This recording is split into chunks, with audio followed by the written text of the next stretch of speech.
खानेवाल कच्चा खूह के इलाका में नौसरबाजी की अनोखी वारदात। मोहम्मद अनवर नामी शख्स को नामालूम नंबर से कॉल आई, जिसमें दूसरी तरफ से बोलने वाले शख्स ने मोहम्मद अनवर को कहा कि मैं आपका भांजा सऊदीया से बात कर रहा हूँ। मैं आपको 5 लाख रुपए भेज रहा हूँ। अपना आईडी कार्ड नंबर मुझे सेंड कर दे, जो मैं 1-2 दिन बाद पाकिस्तान वापस आकर आपसे ले लूँगा। थोड़ी देर बाद दोबारा आने वाली कॉल में वो कहता है, एम्बेसी में थोड़ा मसला बन गया है, मुझे 2 लाख रुपए चाहिए, जो आप मुझे सेंड कर दे, मैं वापस आकर आपको दे दूंगा। मोहम्मद अनवर नामी शख्स ने नौसरबाज के जानसे में आकर 3 मुख्तलिफ नंबरों पर जो स्क्रीन पर चल रहे हैं 1,20,000 भेज दिए। थोड़ी देर बाद शक होने पर अनवर नामी शख्स ने जब दोबारा इस नंबर पर कॉल की तो नंबर बंद हो गया।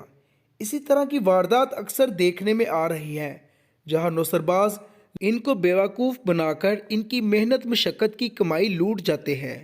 कबल से लाहौर का एक शहरी भी इसी तरह के एक बंदे को पैसे बेचकर अपनी मेहनत मशक्क़त की कमाई से हाथ धो बैठा था और ख़ुद इसी सदमे के साथ दिल का दौरा पड़ने पर चल बसा था।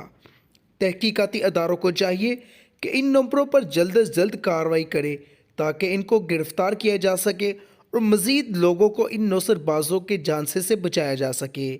कैमरामैन हमजा हुसैन के साथ Usama Mirza A to Z news Faisalabad.